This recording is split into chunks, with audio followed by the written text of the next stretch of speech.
Ça va. Bonsoir Sabrina, madame, monsieur, bonsoir, ravi de vous retrouver pour ce nouveau rendez-vous méditerranéen. Jingle et on revient.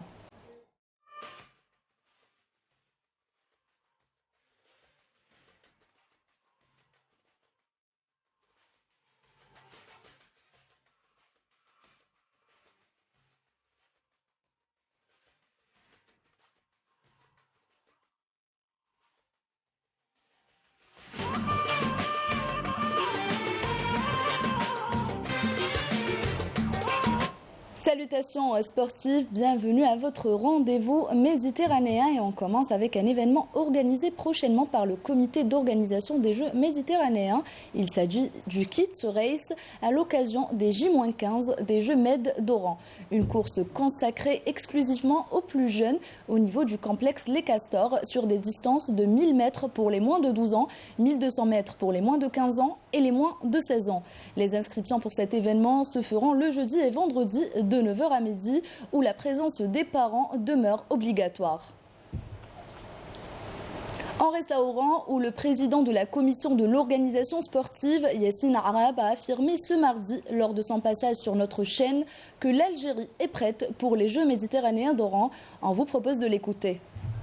Tout est prêt, nous sommes à la veille des Jeux quand même. On est en train de régler les derniers détails. Comme vous savez, pour la commission sportive, nous avons les unités sportives. Quand je parle des unités sportives, c'est-à-dire nous avons les directeurs de compétition, nous avons les directeurs de sites de compétition, les directeurs de sites d'entraînement.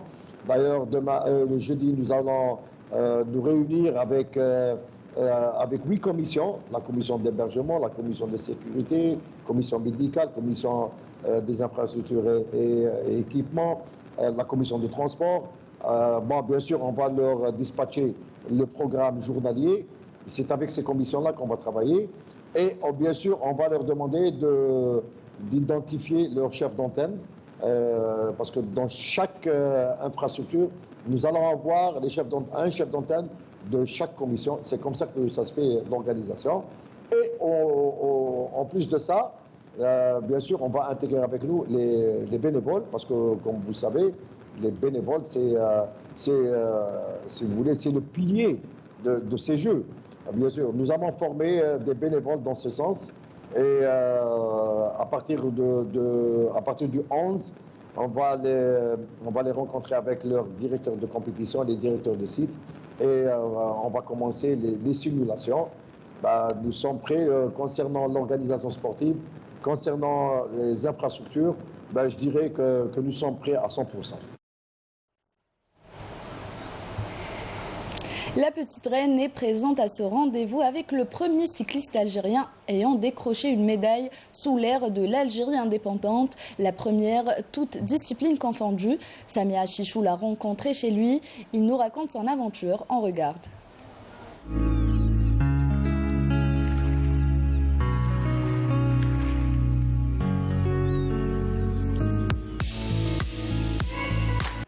J'ai commencé à l'âge de 15 ans le vélo. Et ça a duré jusqu'à maintenant, si vous voulez, pas maintenant en tant que dirigeant. Mais en tant qu'athlète, j'ai quand même fait pas mal d'années de vélo de haut niveau aussi. Mais il y a une chose, c'est que j'ai arrêté très jeune. J'ai arrêté la compétition, j'ai arrêté le vélo à l'âge de 27 ans, c'est-à-dire en étant en pleine condition.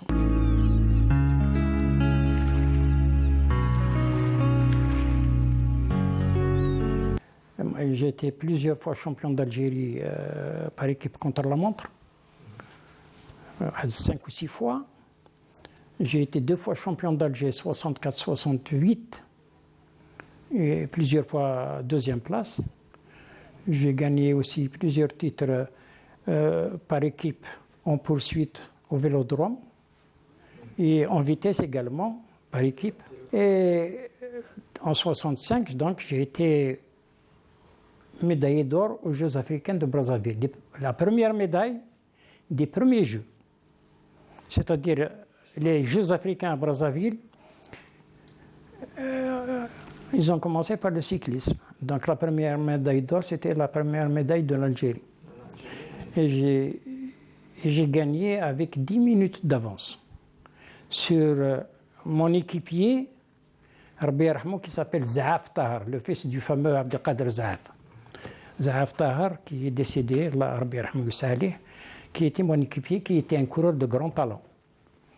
Il a fini deuxième. Il a été médaille d'argent aussi.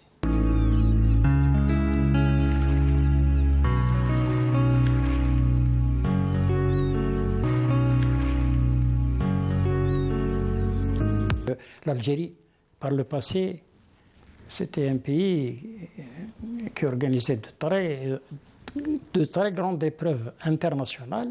Actuellement, d'après ce que j'ai vu, les coureurs algériens sont en train de se préparer en Belgique. C'est ce que j'ai vu sur les réseaux sociaux. Ce que je leur souhaite d'être calmes. C'est leur pays, mais je leur souhaite, Inch'Allah, un bon résultat. Et ça me ferait plaisir de les voir sur le podium.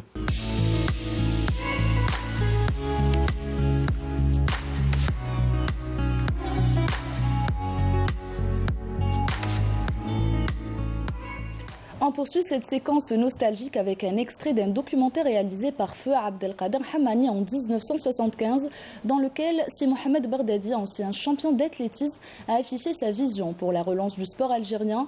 L'Algérie a réussi à cette époque l'organisation de la 7e édition des Jeux méditerranéens grâce à tout ce qui était autour de ce projet, notamment le directeur des sports, Si Mohamed Bardadi. On vous invite à revenir 47 ans en arrière avec Abdelkader Hamani.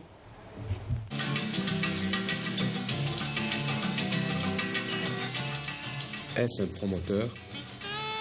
Est-ce un sportif tout court?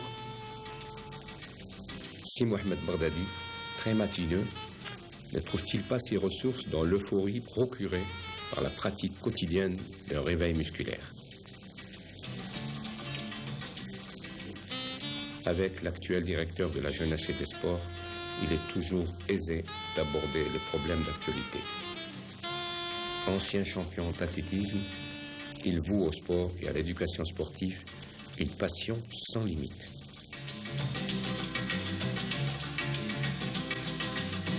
En matière d'organisation de jeux sportifs, qu'il s'agisse des Jeux olympiques ou des Jeux à caractère régional, les intentions et les motivations sont multiples. Cela peut aller d'intentions politiques, clairement ou plus ou moins avouées, à des intentions commerciales, à des intentions touristiques.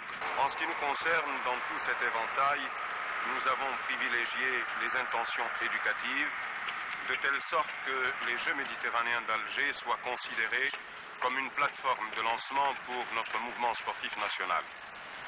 Je pense que cet objectif de mobilisation, de sensibilisation des masses populaires quant à l'idée du phénomène sportif et à son utilité pour une société dans un monde moderne, même dans un pays du tiers-monde où les problèmes du machinisme ne sont pas tellement encore préoccupants, mais où les choses évoluent très rapide, il me semble que les bases doivent être gagnées, parce que nous devons gagner également la bataille de la production, doivent être gagnées à l'idée du sport.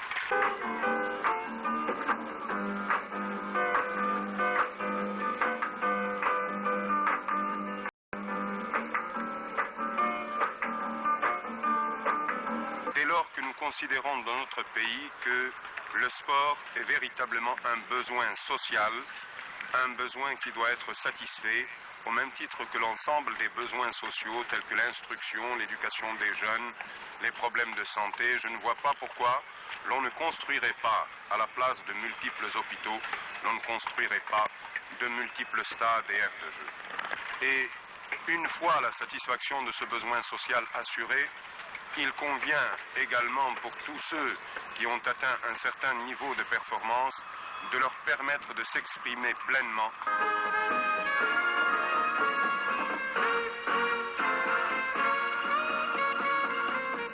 Un promoteur, dans le domaine du sport particulièrement, doit être un éducateur parce que sans cette dimension, il ne peut être conçu que le sport puisse s'intégrer véritablement dans un système éducatif et culturel dans un pays déterminé. et atteindre les objectifs de plein épanouissement de l'homme que nous mettons au premier chef de nos préoccupations.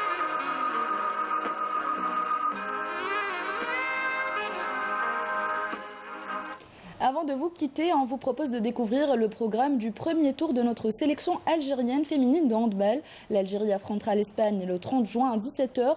Le 1er juillet, elle défiera la Croatie à 17 h. Et enfin, Algérie-Tunisie le 2 juillet à la même heure.